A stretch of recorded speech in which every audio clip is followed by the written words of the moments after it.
what is your name and the correct spelling of it? So if you could give me that, and this lets me set my audio levels. All three of my names? Yes, please. Okay. Okay, my name is Florida Marie Goodson. Florida like the state, Florida, Marie, Marie Goodson, Goodson. And is Goodson a married or maiden name? That's my married name. And my maiden name was Bowers, Bowers. And if I can, I always have to ask the rude question, where and when were you born? I was born on November 16th, 1925 in Carroll County, Virginia. And what's Carroll County by for anybody that would know Virginia? Oh, it's in near Ivanhoe, but that is not too far from Roanoke. Oh, okay. There you go. That gives somebody a... So first I'll talk a little bit about your mom and dad.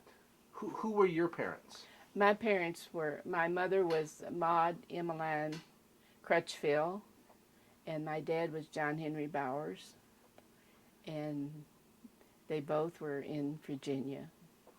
Now, Maud's not a name you hear that often anymore. No, it isn't. And her middle name was Emmeline, which is a real different name. You don't hear that anymore either. What did your dad do? My dad did a lot of things. One of the things he did was he helped build an electric overhead line that went through the West Virginia hills.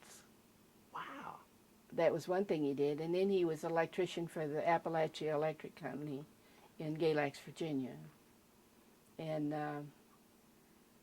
he ended up in Michigan working for International Harvester Company as an electrician. What generation were they in the Goodson? What nationality? Or no, your maiden name was again Bowers. Bowers. So what nationality is Bowers? English and Scotch and German. And so was your dad second generation in the States, or? I think he was about the third, to the best of my knowledge. And Mom's dad was Charlie Crutchfield, and he was German. And her mother, Grandma Rudolph, Rudolph was her last name after she was married. But she was English and Irish, I think. Huh. What did your mom do? My mom never worked until during World War II. And after World War II, she went back to school and became an LPN, a licensed practical nurse. Wow. So what did she do during World War II? She worked in Willow Run bomber plant on the B-24 bombers, and she worked on the tail gun in the bomber. And that entailed her having to get down and crawl back into the turret, because she was working on the turret gunners. So was your mom a small lady, or? Yes, she was. She was very small. Well, I'm going to back up just a little bit. As a little girl, where mostly did you grow up, or did you grow up in one town? I grew up in Virginia. It wasn't in town, it was in the country, in Austinville, Virginia. And I was born and raised there. So was it what we think of country today? I mean, were you on a farm, or? No, it was like a village, I guess you'd say. Just houses along a road and a post office and a store, just like a little village. It was in the country. One little school, or? Oh, yeah. Well, we rode the bus to school. They had consolidated schools then. I got on the bus at 7:30 in the morning, and I got home at 5:30 in the afternoon. So it was a pretty long day. Long day, yeah. Did you have chores as a little girl? Did they make you work? Yes, I did.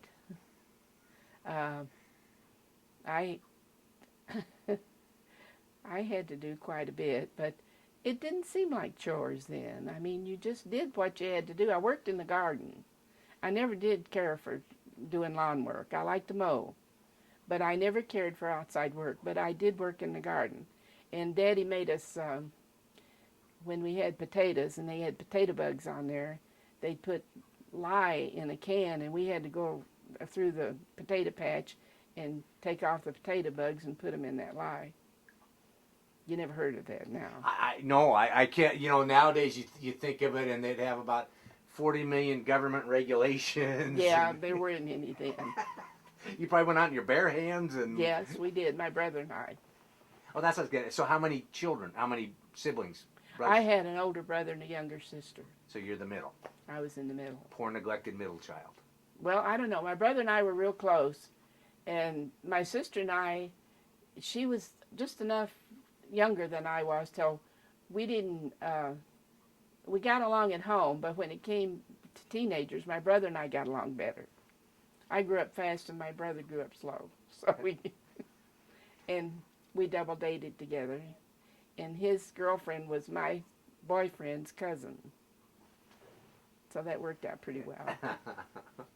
Do you remember as a little girl what you wanted to be when you grew up? Did you have dreams? Or? I always thought I wanted to be a secretary. And after I grew up, and after I went to work, and I got to working, I never wanted to work in the office. So it's a good thing I didn't become a secretary. Was that common for a little girl? I mean, was that... At that time it was. Because when you looked around at other people's parents, their moms, did they usually work or were at home? No, they were all stay-at-home moms. Yeah. At that time, no women worked. It's interesting you mentioned double dating with your brother. Yeah. What was a date like? Well, you usually went in the car and you went to church mostly, and or to a movie, or take for rides in the country. But I was never inside of a bar until after I went to work in the bomber plant. And the only reason I was in a bar then is my mom and I were riding with a couple to work, and they stopped in a bar after work, and we went in. And I know my mother looked at me real funny and scooted over real close to me, and we ordered Coke. So you didn't go to bars, or well, you just didn't go. People as a whole, or single women? People as a whole in the area where I lived. No, they didn't really. So was it considered a conservative? Because you talked about dates going to church. Yes. Social church outings and things. Yes, we had young people's league before church, and then before the adult church. So we always went to that. And we'd go on picnics and what to call weenie roast. We used to have those a lot at night. And then for those, you just went up alongside the river usually, and the boys would cut sticks from the trees, and you'd roast your weenies and your marshmallows on that. That was a big deal. So a whole bunch of kids would get together. Yeah, the whole neighborhood of kids, because you knew everybody in the neighborhood then. Yeah, real different in that way. Oh, yes. It's interesting because I assume when you went to church, you dressed different than a lot of people do today when they go to church. Oh, you never went to church with anything but a dress on. You dressed up. Women didn't wear pants then like they do now, slacks. But yes, you dressed up to go to church. What about at the weenie roast? What did people dress in of your age at that? Women wore dresses. You wore dresses all the time. I never even owned a pair of slacks until I went to work in the war plant. And then they were issued to you from the plant you went to work in. They were called jumpsuits. And they were pants that had one piece that went all the way down the front with buttons. And they had a belt on them, like men's long john underwear, really was what they were like. I mean, and so that's what we had, and they issued them then to us when we went to work in the plant. The dresses that you wore, were they pleated dresses? Sometimes they were. So did you have a casual dress and a formal dress, or was it always? No, No, they were pretty much the same for everything. Because we had to wear dresses to school then, you know. What about shoes? What type of shoes did you wear? Just plain Oxford shoes, and sometimes sandals. And I assume the dresses were probably right below the knee. I know one time I came out to go to church when I was standing up on top of the stairs on the porch.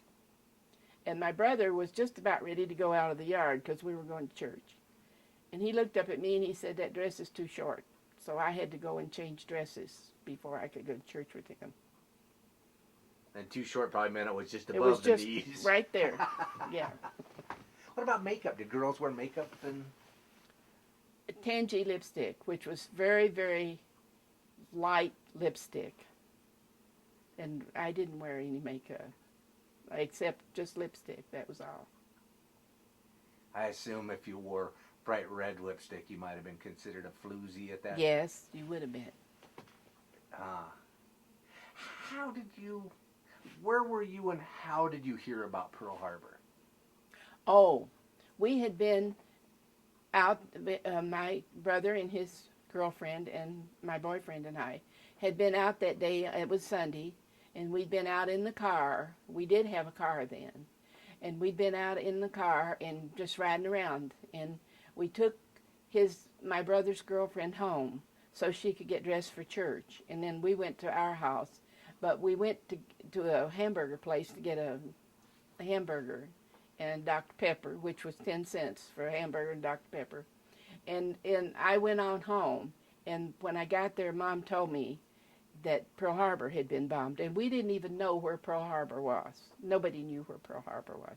And so I came back in the car and told my brother and my boyfriend at that time that Pearl Harbor had been bombed, and that was all the talk there was then, from then on. But that was late Sunday evening before we went to church that we heard it. About how old were you? Let's see, I was 16. High 16. school. You were in. I was in high school. 41. I was trying to think.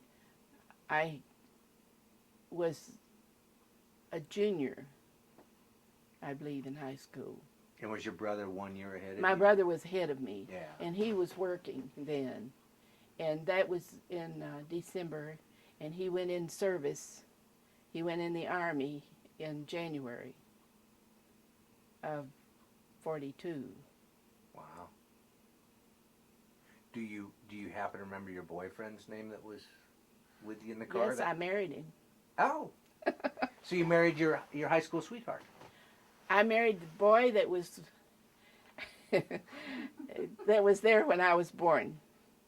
His mother helped the doctor when I was born in home, and he was 15 months older than me. So he told somebody at a party one time he was in bed with me before we were married. He was, because they set him up on the bed to see the new baby. I shouldn't have said that. No, that's fine. But anyway, we've known each other all our life.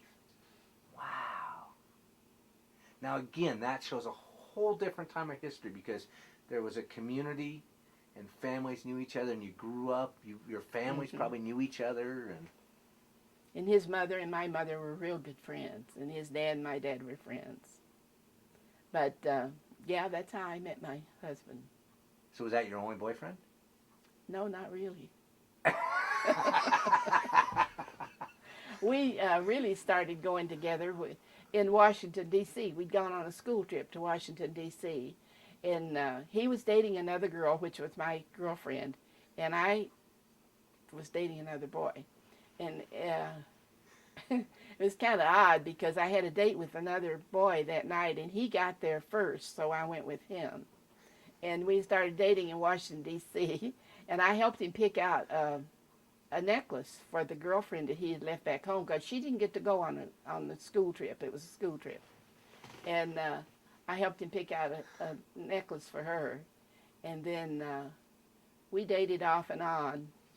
He dated other girls, and I dated other boys. And sometimes we'd date, and then sometimes we'd not date. You know how it goes. I do. And we never got married till after the war. The first part of the war was over, and then we got married, and he was in service. We got married on May 11th, and he got out of service the following December.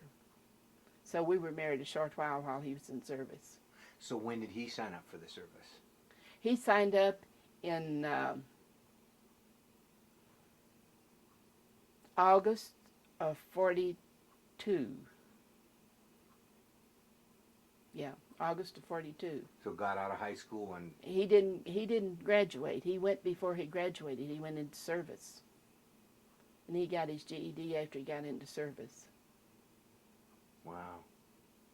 It's interesting because I've talked to a lot of people, and a lot of the people I've talked to haven't had brothers or sisters or boyfriends that went into the service, but here you had a brother and an on again, off again boyfriend. Were there a lot of people from your... Yes, there were. There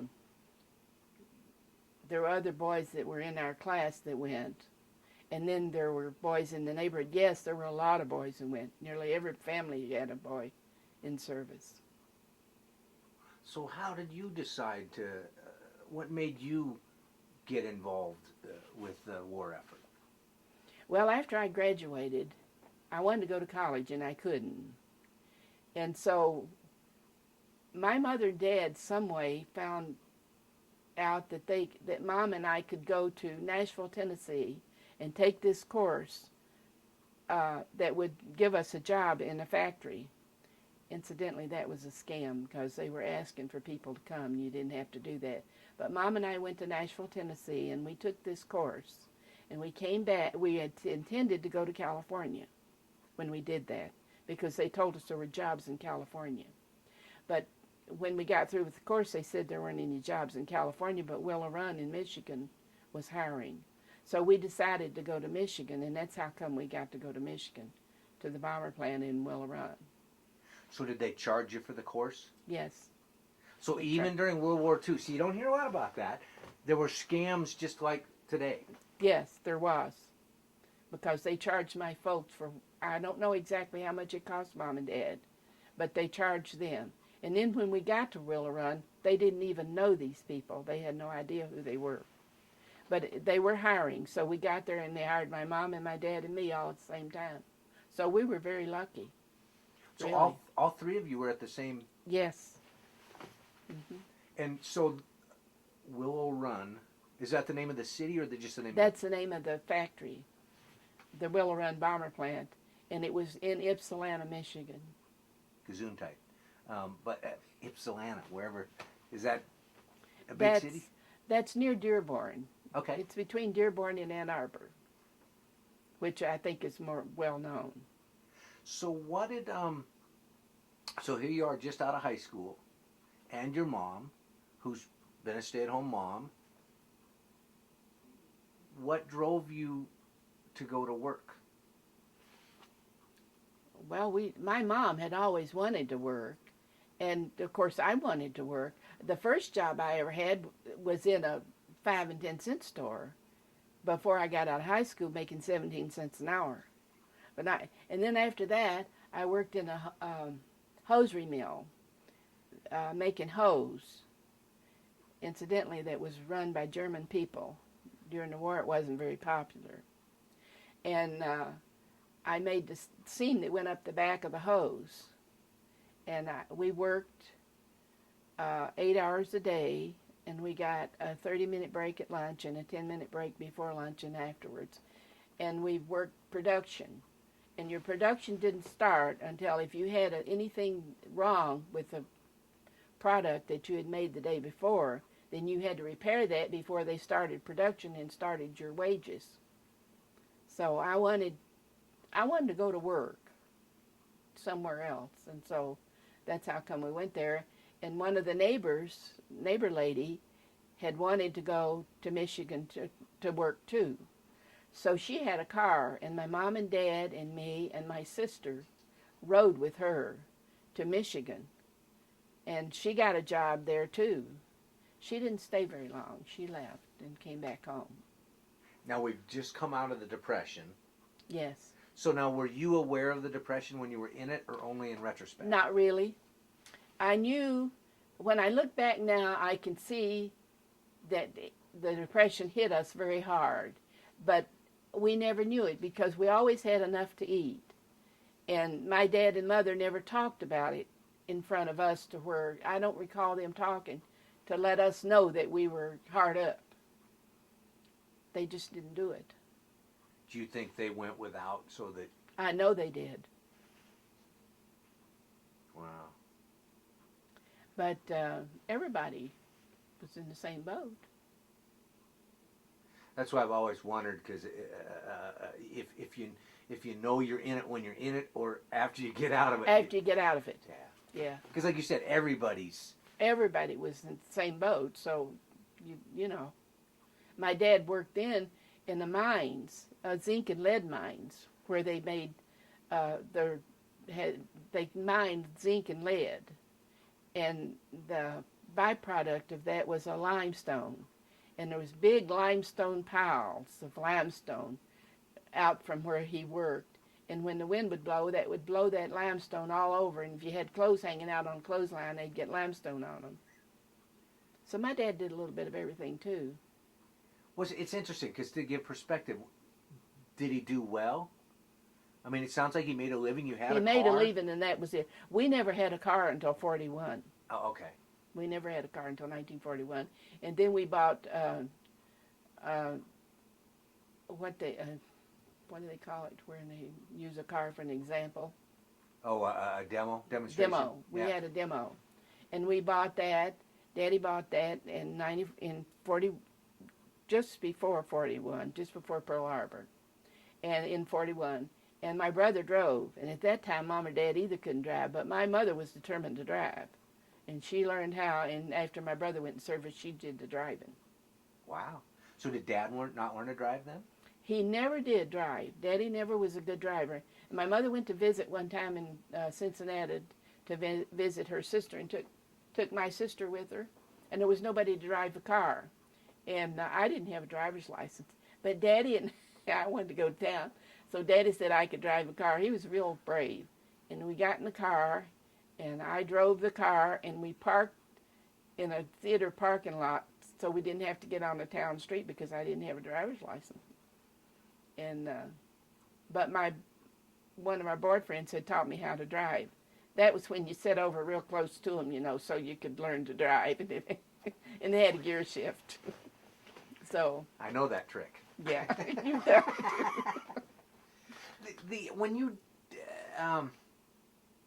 When you went to work at Willow Springs, Willow Run. Willow Run, sorry. When you went to work at Willow Run, was it because you wanted to make a living, or was there a patriotic aspect?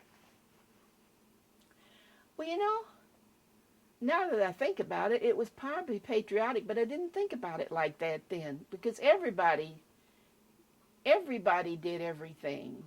You know, you just did it. You didn't think about being patriotic, you just did it. Because I know with a lot of people, it's interesting, because history makes it sound like everybody did it just for patriotic. But like I said, you come out of the Depression, and for some people it was survival. Some that were a little bit older, I mean, they hadn't had a job. They were just glad to get a job, and they could make 5 cents more in Seattle working at Boeing than they could, you know, downtown. Mm-hmm. What did your dad think about you and your mom going to work? Daddy didn't say much about it.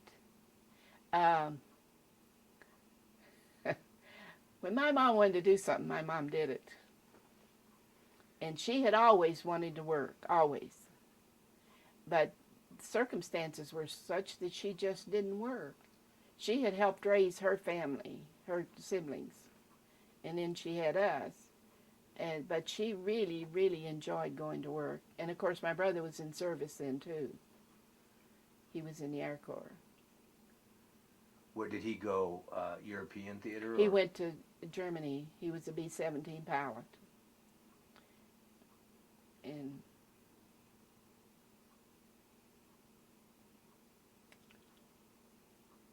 he was over there, let's see, after he was shot down, they sent him home. When they were like shot down, they sent him back home then, and he stayed in stateside then. So he didn't get captured when he got... No, he was shot down, and he'd been on a raid over Germany, and he was shot down. And I don't know if you remember V-mails or not, but they had these little V-mail letters, and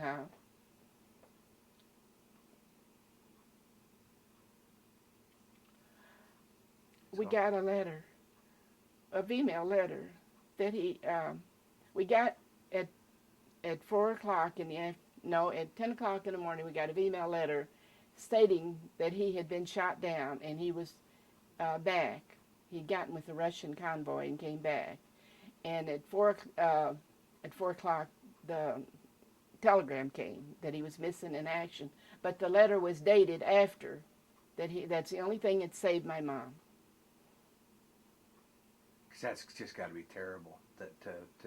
Especially even worse then because of the communication and delay and trying to find out what really is going on. Yeah, that was true. And he came back, and he came back into, I believe it was New Orleans that he was there for a while before they put him on an R&R for a little while. But his whole crew got back except one man, the navigator.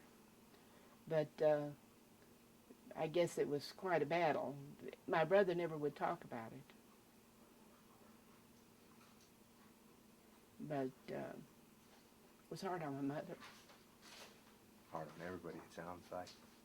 What did you do at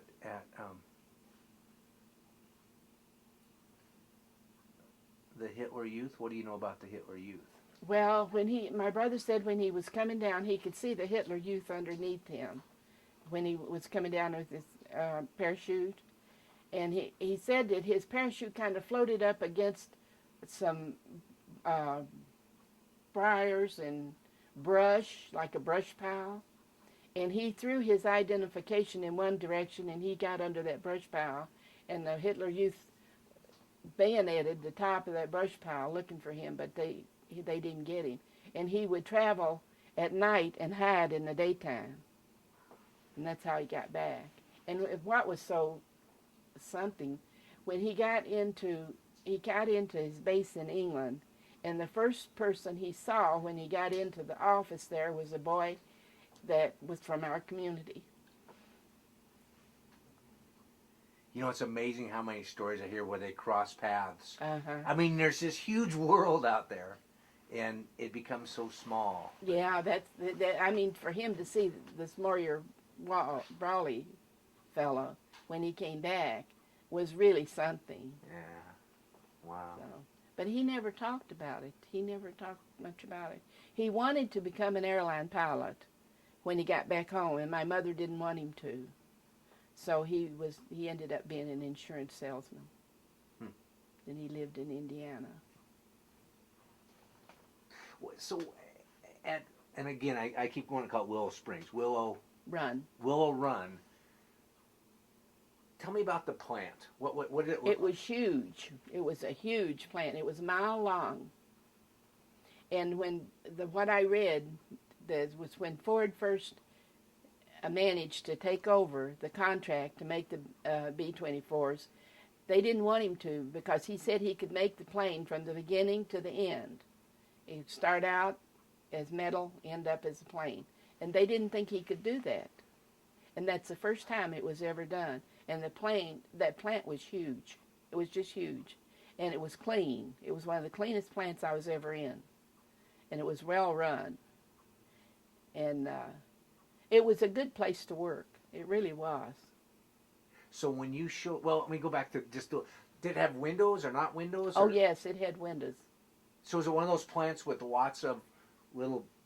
It was a lot like Boeing is now. I've been in Boeing plant. If you've ever been in Boeing, okay, it was a lot like Boeing. Wow. A long plant. And the planes, they were so pretty when they were being built. And it just seemed like it ran so smooth. There didn't seem to be a lot. When I first went there, I was a riveter, and I was on the side panels. I was riveting on the side panels. And after that, then I was the overhead crane operator. And when you were a crane operator, you worked all over the plant. But when you were like a riveter, you worked in one place all the time. So did you have one, when you were a riveter, was there one piece that you worked on? Yes. But they would change you around if they needed you. But normally you worked on one part of the plane. I was working on the side panels.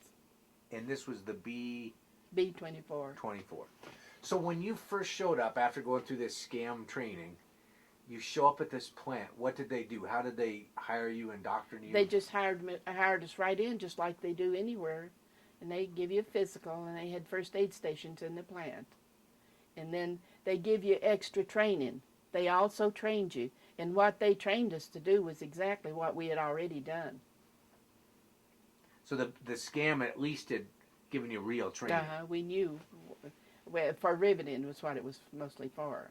Now, were there lots of women? Lots of women. And how was that? Because this is new for women to be in the industrial world. Well, by the time I got there, they were well indoctrinated.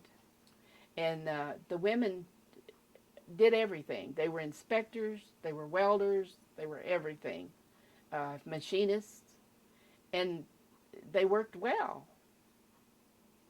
There were very little. One thing that happened to me was real funny after I got to be a crane operator. You know, you're up in the ceiling all the time. And the people on the floor they just look like little people down there. And they don't pay any attention to what's going on up above unless you're unloading or moving a load, they would. And one day I was sitting up there and I was looking down, and this man and this woman went over behind one of the jigs, and boy, well, all of a sudden I sat down on the horn, and you talk about moving, but boy, they moved. It was real funny. That was one guy I talked to. He was a Navy guy and he'd come in a ship that they were working on, and he talked about being in the yard, and he talked about romances. He said, yeah, there's a little different type of riveting going on. Yeah. At that. So well, I'm going to get to the crane operator in a second. When you get in the plant, is it just a production line where you see nothing and then a plane at the end, or rows of... you see all the production going on as it goes down the line. As it moves, you can tell where each is made. So by the end, when you look down there, you see a plane. And are they silver at that point? Yeah, they were silver. Mm-hmm. They went straight down the line so far, and then they turned like this to go out. And they also had pilots that took the planes out for their test runs. And they used to test run them over Willow Run Village, where I lived. And you'd hear those planes go over all hours of the night and day for the test runs. Was it something you looked and had pride that... Yes, you did, I guess you did. But, and you met a lot of friends. I made friends there. I had one special friend from Prescott, Arkansas. And that was a little girl off the farm. And her boyfriend was a pilot. He was a fighter pilot in England. And when I came home, and Frank and I were married, and we went back to Michigan, her boyfriend had come home, and she had gone home and gotten married. So, and you met different people from different places. My mother, we were not familiar with Indian people, American Indian people, because there didn't seem to be any around where we lived. And one of my mother's best friends was an Indian lady from Oklahoma that she met there at Willow Run. They became best friends, and her best friend became a nurse too. Huh. It's interesting because prior to that, I'm guessing that you hadn't really traveled a lot. No. So now you travel to a new city, and then, like you said, there are all these people from all over the place. Yes. Were there blacks working there too? Yes. Now, had you been around black people? Or was yes. There was a black family lived across the road from us in Virginia. They were our best friends.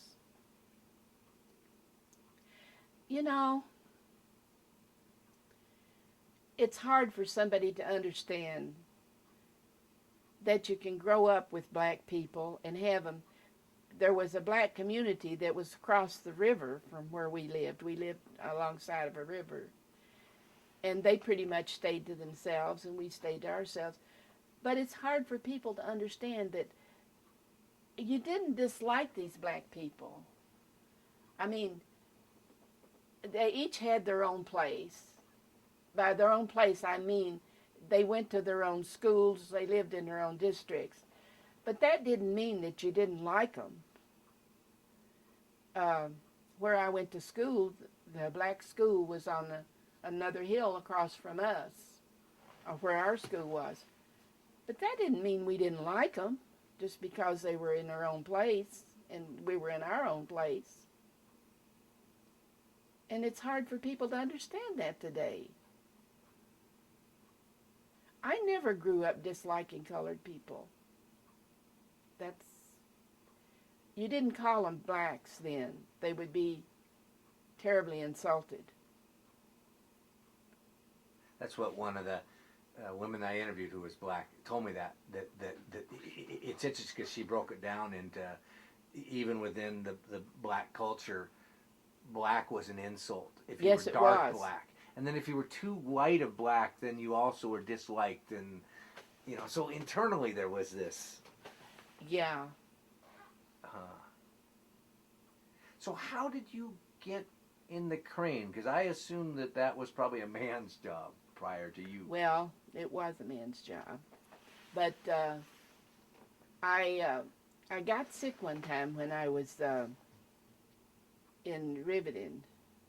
And I went to first aid, and I got trouble with my back. And they said, well, they'd transfer me to another job. And they said either in the office or on the crane. And I didn't want any part of the office. And I said, well, I'll take the crane, and I was scared to death. I absolutely was scared to death. I'd never been inside of a crane. But I took it, and I liked it. And the man that broke me in on the crane and taught me was extremely nice, very nice man. And he was real good, and he taught me. And I did that for a number of years, even after the war. Oh, really? Oh, yeah. Same plant or went somewhere else? Well, the same plant, that plant went down for about a year and a half, I think. And then Kaiser Frazer took it over and made cars there. And the people that had worked at the plant had recall rights to Kaiser Frazer. So I had gone into Kaiser Frazer in the office, and I heard that they were hiring crane operators. But they wouldn't transfer me from the office to the crane because the man that I worked for wouldn't transfer me.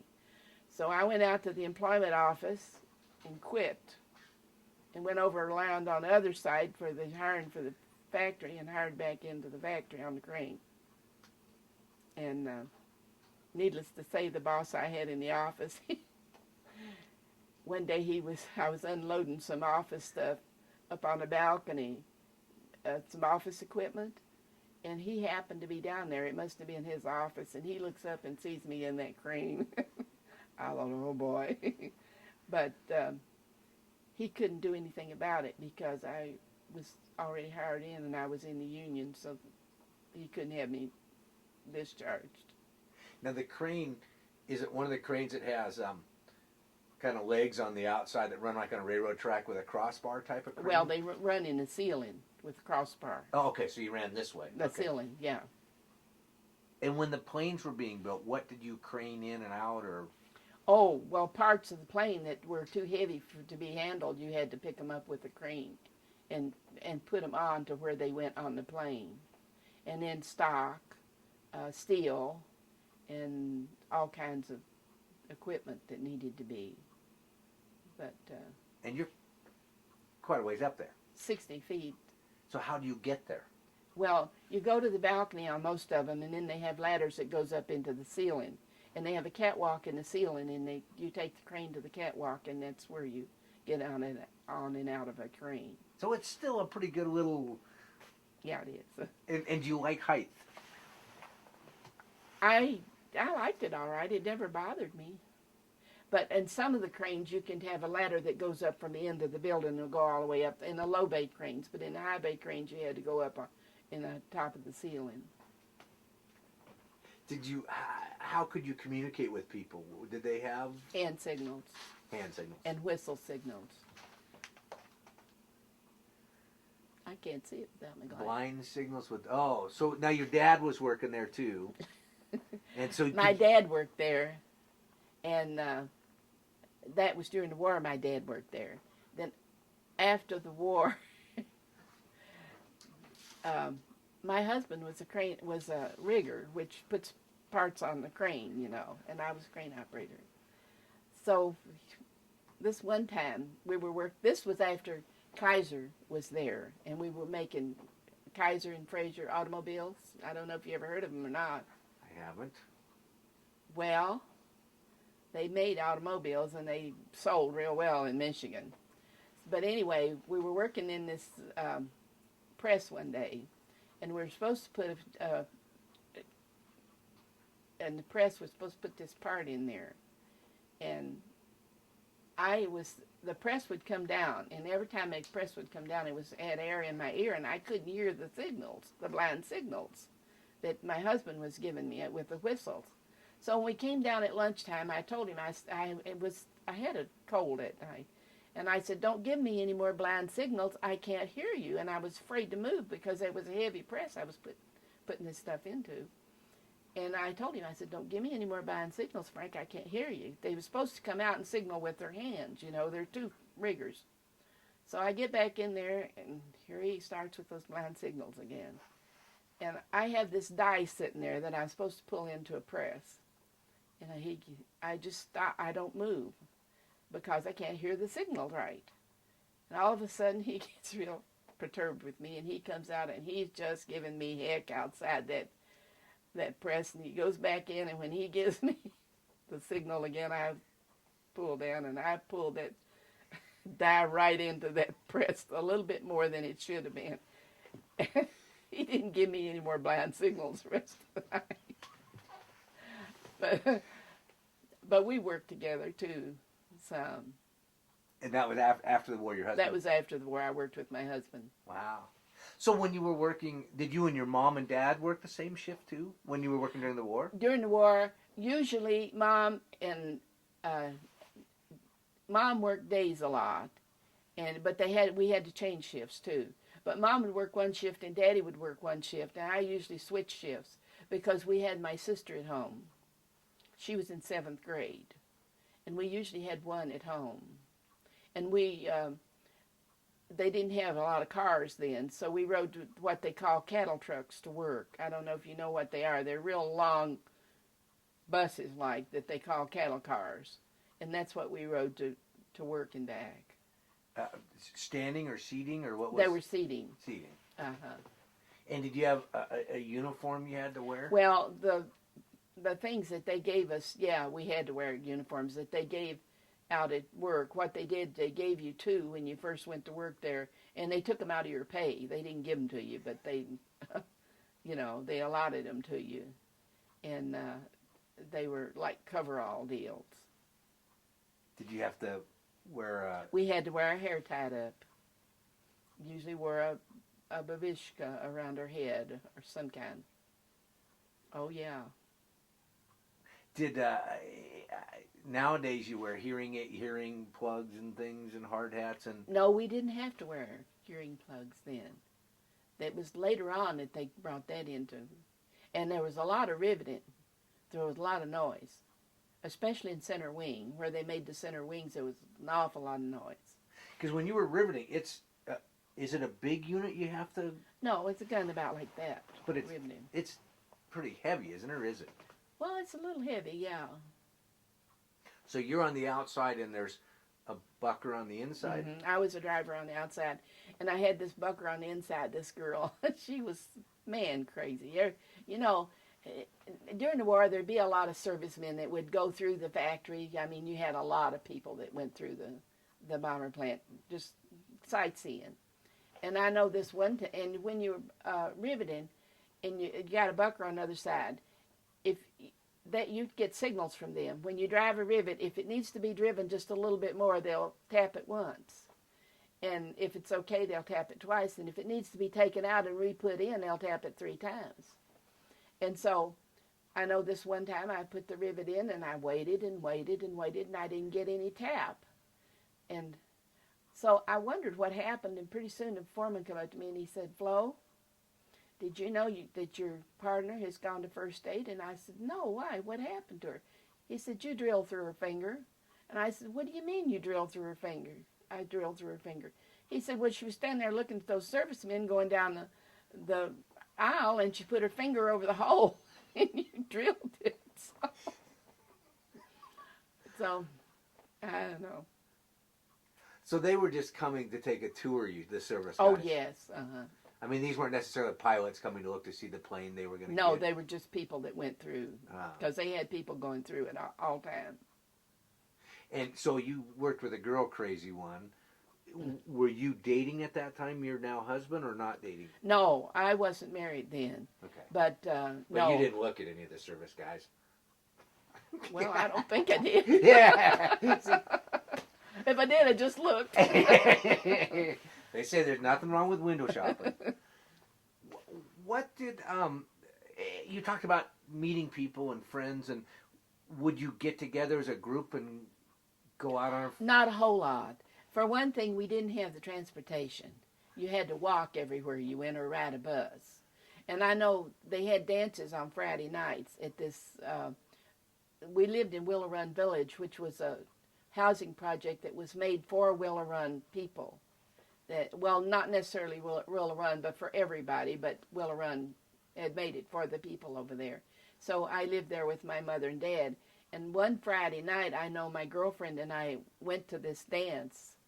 And when I got there, I found my dad was there too. He made sure we went to the dance and back home. I don't know where he thought we'd go. Oh, he was there to make sure you Yes. were there. Not he was there with somebody else. Oh, no. Okay. Okay. No. I thought maybe he was. Oh, no. So was it a canned music, recorded music, or a band? Yes. Recorded music. Mm-hmm. And soda pop, or? Like the Nickelodeon deals and all. Oh, yeah, there was pop. So they'd have like a refreshment stand or something like that? Yeah, something like that. I didn't get to stay long enough to see much of it. Did you get a dance at all or not? No. Oh. We had to go home. Dad didn't think that was a good place for you? No, he didn't think that was a good place. So the housing development that you, Mm-hmm. it was a company town. Was it built by the... I think it was built by Ford Motor Company, I think, to house their workers. And what was it like? Was it individual houses, or? It was individual apartments like. My mom and dad had 2 bedrooms, a living room, and a kitchen and a bathroom. That's what they consisted of. And you lived with them? Mm-hmm. Yeah. My sister and I were there then.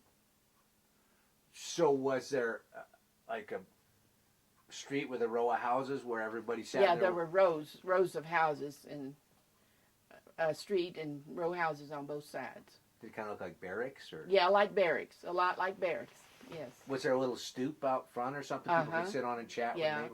We had a milkman that came. We had ice boxes. And the milkman came and he put the milk in the ice box while you were at work. And nobody And I stole don't it? think you ever locked your door. I was going to say, yeah, nobody stole your milk, nobody broke into your house, No. nobody sprayed graffiti around. Oh, no. I don't think I ever saw graffiti.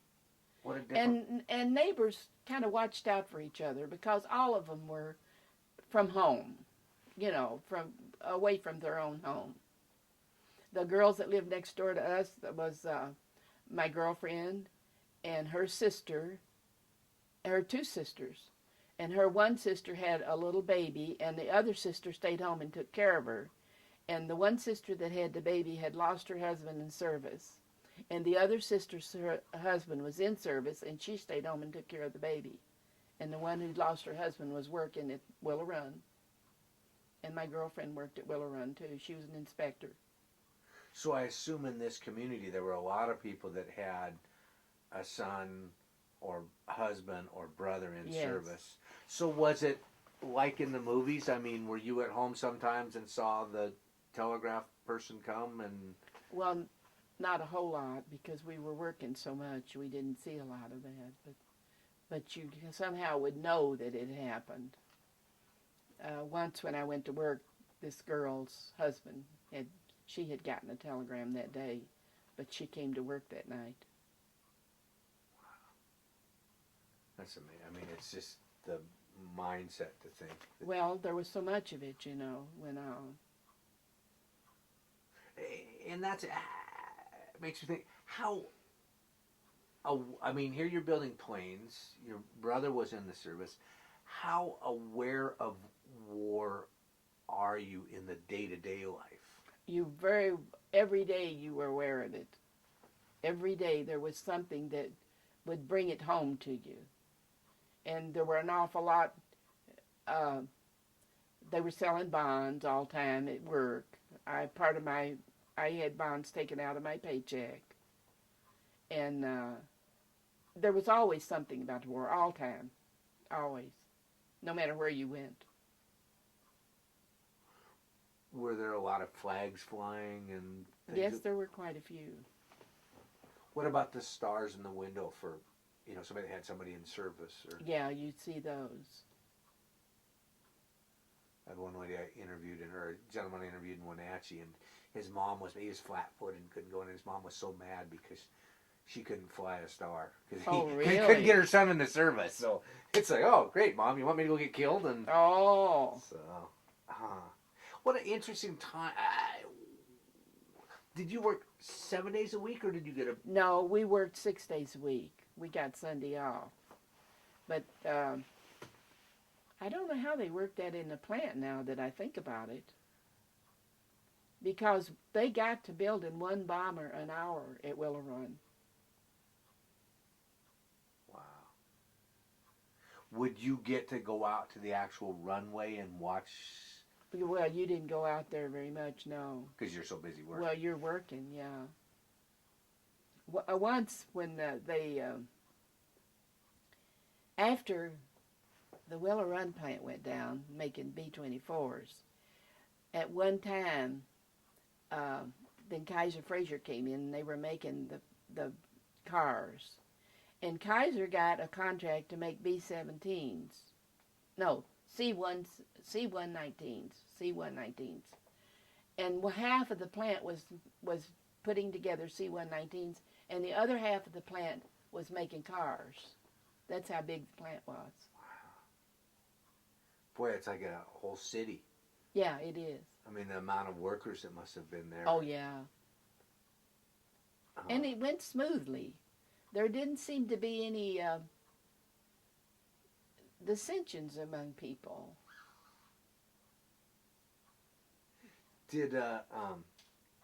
So Sundays were your one day of rest? Yes. Was that church day, or did they? Yeah, a lot of people went to church. We had a church that was in walking distance of where we lived, and I went to church there. It wasn't a church that I had gone to before, but I went there and I liked it. And we walked there. You had to walk or take a bus everywhere, Were there any fun events going on? I mean, natural everyday life. You talked about going to dance, but your dad sending you home from there. Yeah. Not a whole lot. There were bond raising things and Would they now? I know in Seattle they had the victory gardens and different entertainers would come to. So did you get? Not in that area, I don't think so. So they didn't come not put a that show I know on. of. No, I don't think so.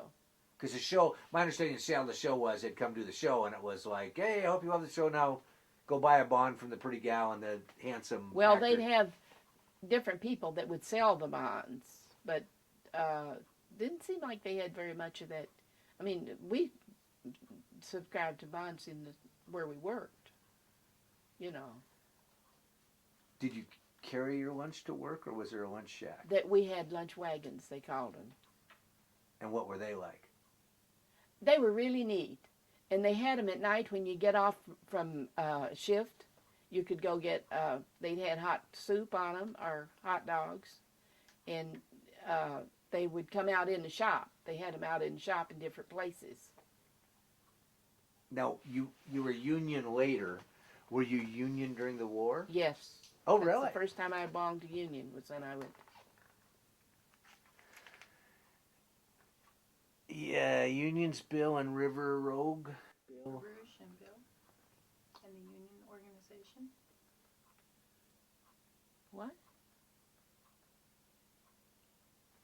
you guys were involved at the beginning of the unions there when they were, remember you were talking about River Rouge and Bill, your friend Bill, that was so involved with trying to get the unions going? Oh, that was the union going. Trying to get them going. When the unions was first started, the first time I ever heard about a union was my dad joined it when he was in mining. They were organizing the union then in the mines, and my dad was involved in that. That was before I left Virginia, and they had a lot of opposition to that. But when I went to Michigan, I joined the union. You had to join the union to go to work at Willow Run. So which union did you join? UAW, CIO. And the first time I ever had any real dealings with the union was when my mom was crawling in and out of that gun turret, and it bothered her so bad because she was older. And so she come home and she said, well, I'm going to have to quit Flo. I can't keep working that because it was making her hurt so bad. And I said, no, you don't have to quit, Mom. She said, yeah, I've got to quit. So I said, well, I went to the union and I told the union. They had short people hired, particularly for going into those turrets because they could get in and out of there without having to crawl around like a normal person could. And they had a lot of them working there. And so, but I went to the union and I told the union that Mama was going to have to quit because the boss wouldn't put her on any other job. And there were lots of jobs open. So he went over and talked to the boss and had the boss to put her, she still worked on the turret, but she worked on what they called the merry-go-round, and that was where they had a machine that went around. And there were turrets on there, and they worked on the turrets on that instead of inside. It was before they got inside the plane. And so he put Mama on that, and she got to stay there until she got laid off. Wow. And that was first anything I had to do with the union. But the union was strong then, but it was also good for the people in the company, too.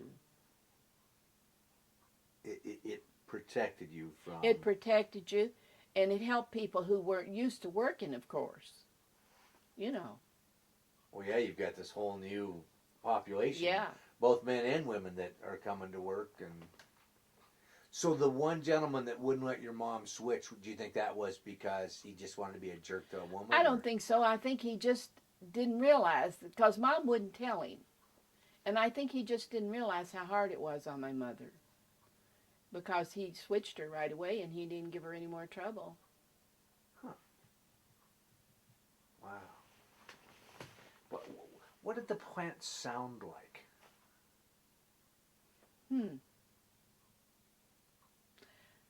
It was kind of noisy. Parts of it were. Parts were more noisy than the other parts, depending on where the riveting was. And some parts of it was just not real loud at all, but where the riveting was really loud. Are you hearing banging or grinding or? More like a grinding, constant noise. Was there Except for where the presses were, and where the presses were, every time a press would go down, of course, there'd be this big wham. Oh. Yeah. Not a shh, it was a... Mm-hmm. Was there a smell to the plant? I don't think so. I mean, I don't remember it being one. Because I know I've been in a lot of plants where they're grinding metal and it has a Yeah, certain... where they grind metal, you see the metal coming off. But then they had to wear masks where they were grinding metal. And where you were at, you had a bird's eye view of... We saw a lot of things. I liked it. I loved crane operating. Now, were you the only one in the crane, or did they have two up there? No, there were only one in our cranes. Wow. But sometimes there would be two cranes that would have to make a lift if the lift was especially heavy. And when that happens, you've got to really pay attention because you've both got to move the same direction at the same time. And again, through hand signals and... Yeah. Now, I assume it takes a little while to get yourself up and in the crane. Yes. And if you're in there and you've had, say, too many cups of coffee or something, did you have to plan your day to know that you needed to You stop? had to go down. Yeah, you had to pretty much do that because you had to go downstairs, you know, in the cranes we were in, all of them. So did you have to think, oh yeah, I'm going to be up there till... Yeah, you did. Yeah. Because would you take your lunch in there or would you go down for... Well, I went down for lunch. Yeah. We didn't eat lunch in cranes. Unless, there's a couple times, if you were on a heavy lift, and especially if there were two of you on it, and it came lunchtime and you were stuck with that, you were strung up with that lift, you were hooked up, and they couldn't put it down, especially if you were sitting a die or something, you had to stay in there until they get finished. I mean, there would be times when you'd have to do that. And you did swing shift, right? Well, I did all shifts, but I stayed on swing shift most of the time. Okay. I worked swing shift mostly your whole life. After she was born, my husband and I worked opposite shift. He usually worked days and I worked afternoons so that we can manage her. Was it hot up in the crane? Yeah, it was hot. Because I assume everything... And it was cold. In the wintertime, it'd be cold. And nowadays, crane operators, my stepson, he runs a crane in a mill, or runs up, he's in a box in a mill with joysticks and all that. But he has the radio going and his cell phone and everything. No, we didn't have that. It's you in the crane. Yeah. Was there a horn or a whistle or a bell that signaled shift change or? Oh, yeah. We had a horn on the crane. When you was moving something, you blew that. The people were supposed to get out of the way that were underneath you. But, of course, the ones that were up on the jigs working, they weren't going to get out of the way. If you could, you went around them. You know, like going down an aisle or something. If it was possible to go around them, you did. And would your crane run could it run, so the full, and you said it was like a mile long. Yeah, but they wouldn't be a whole mile because it was cut into parts. Okay, so you would But there might be 2 or 3 cranes in one bay. And sometimes you'd have to move up another crane. If you picked up a part on one end and it had to go all the way to the other end, the operators on the other end would have to move out of the way so you could get by, you know. But there were more cranes in the bay than one. How many women crane operators were there? During the war, I'm not sure how many. I mean, more than you? Oh, yeah, there were lots of them. I'm not sure how many women there were during the war. I think there were about eight of us after the war at Kaiser Fraser. I think there was 8 of us. Did you have to, I know some of the women that worked down below had to toughen up a little bit in their language and to be one of the guys. Did you face that or not? I never did. I never did, and I never had a man to make any off-color remarks or anything around me. I think men, that's one thing about working with men. That's one thing I liked about working with men. If they have something to say to you, they'll say it to your face, usually. And you say it, you get it over with, and it's over and done with. No, I think a man knows what he can say around a person. And I never did have any trouble.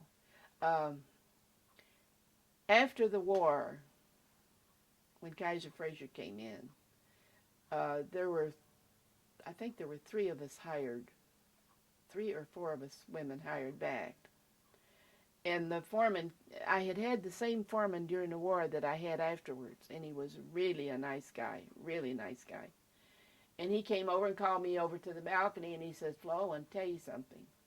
Something's going on, and I'm going to tell you now about it, so you won't say anything. So don't say anything, because there's not a thing they can do about it. And he said, Gordon DeBilton has gone around here and gotten a petition up to get you girls off the cranes, and there's not a thing he can do about it.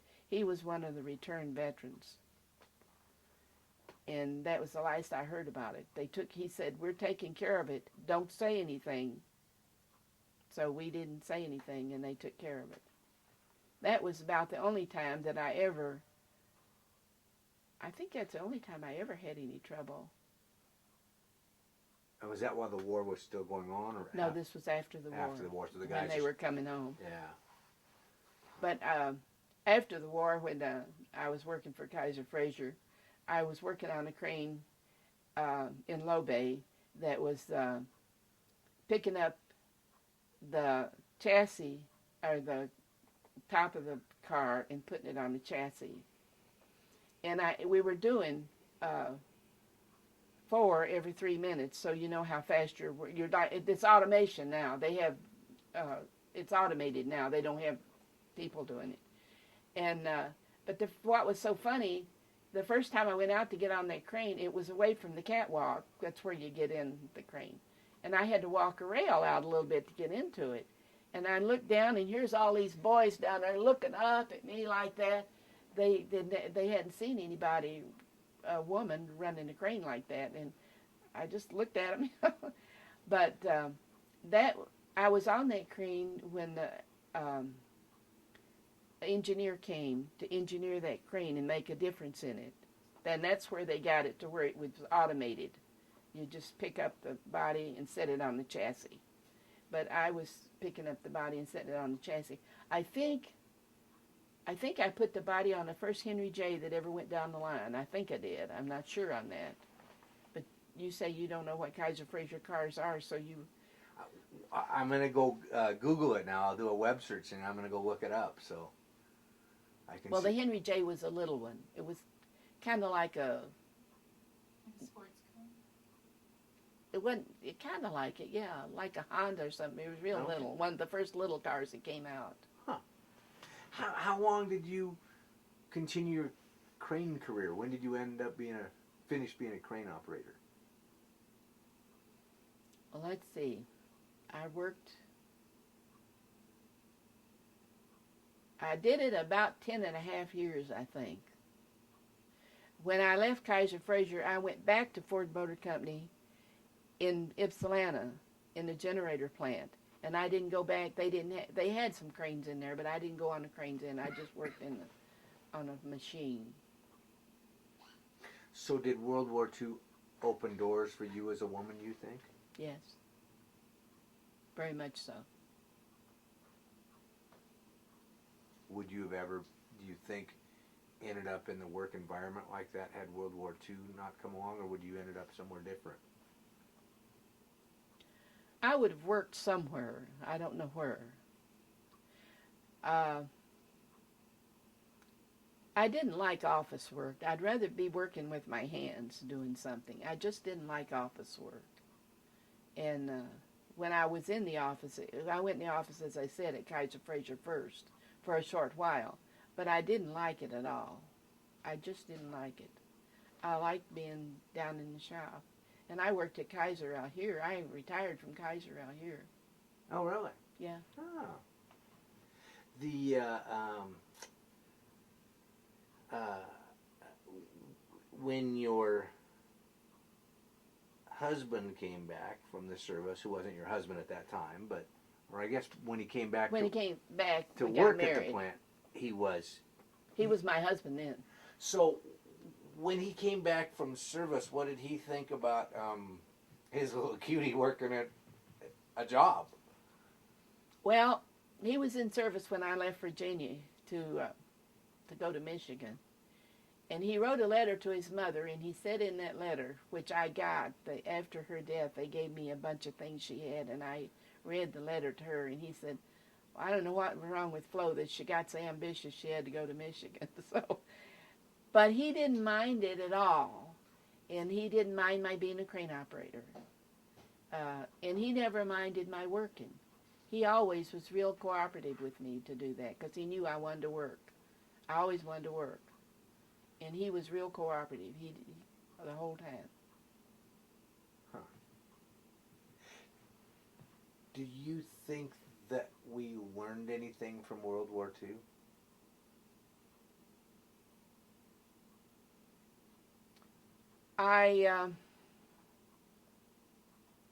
Well, my idea of the war right now is not very good. I don't know that we learned a lot. it seems to me that, from what I hear, that World War II has been kind of forgotten. I may be wrong on that. But you can ask the kids that are going to school today about World War II, and they know nothing about it. I don't know if we learned anything or not. I'm afraid we didn't. When you compare wars, what's happening in Iraq right now, and World War II, are they apples for apples, or are we looking at two totally different beasts? I think it's two totally different things. I don't think we had any choice in World War II.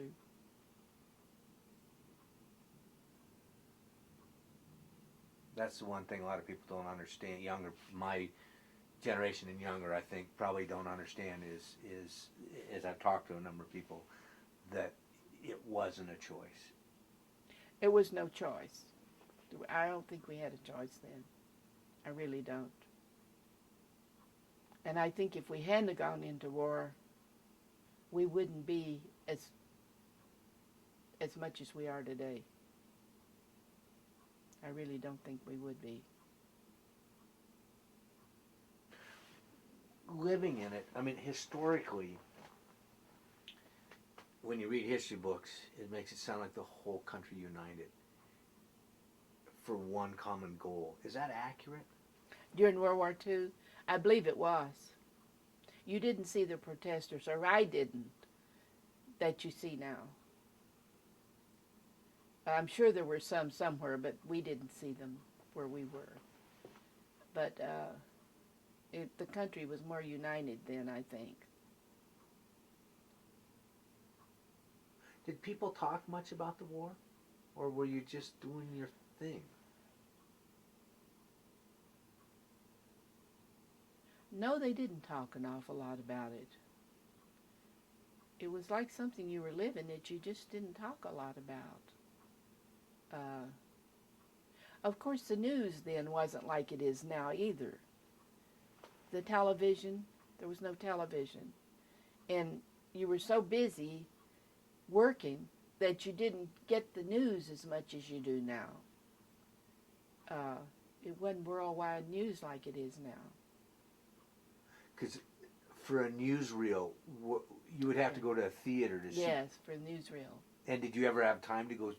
Oh, we went to movies on the weekend. That was the one thing we did do, because we went to the theater. My girlfriend and I would go to the movies. That's mostly what we did for entertainment.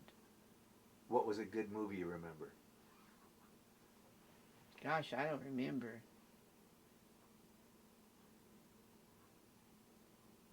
Were they double features then?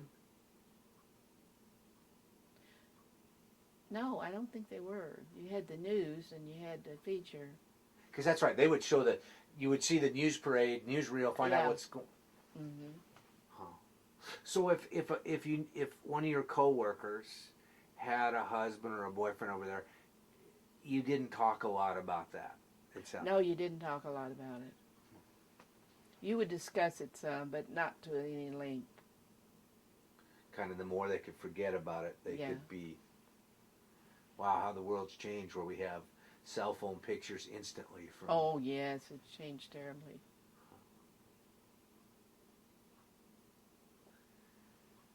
Any notes?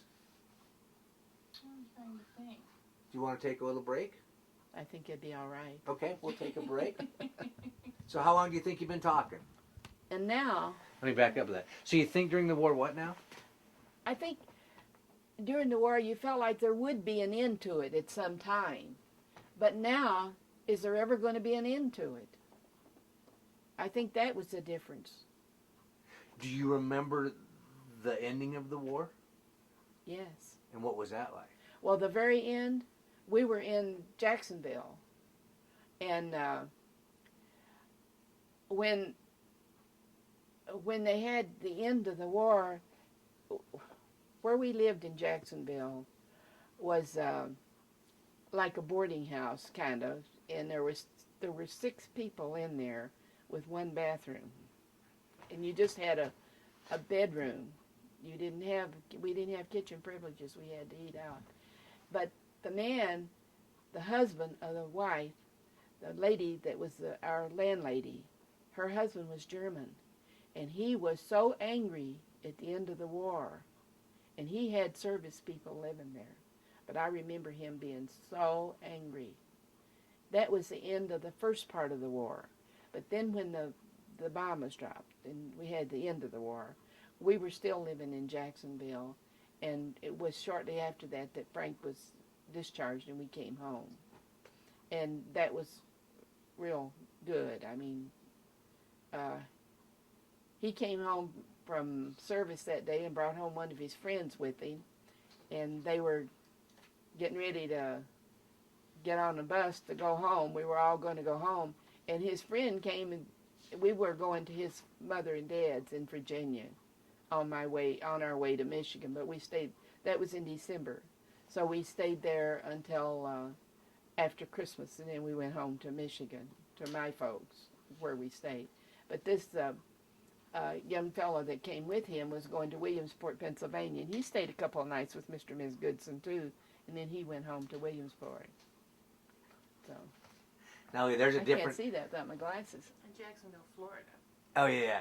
Yeah, I was gonna get that. Jacksonville, Florida is where you were at versus Yes. Jacksonville, because I think there's a Jacksonville, Tennessee, and a Jacksonville. Oh, that's right. So you were in Jacksonville, Florida. Jacksonville, Florida. But it's interesting to show you a different age, which you didn't even realize by what you just said. Mr. and Mrs. Goodson, which I assume were your in-laws. My husband's folks. That's right. You didn't refer to them by their first name right then. I never called them by their first name, ever.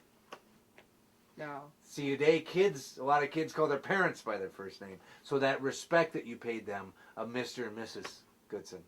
And even if they I give never you, thought about that. and even if they give you permission, you probably still. It's like when I run into my elementary school principal, Mr. Smith. He goes, "Oh, call me Ray." I said, "No, Mr. Smith." Yeah. Yeah.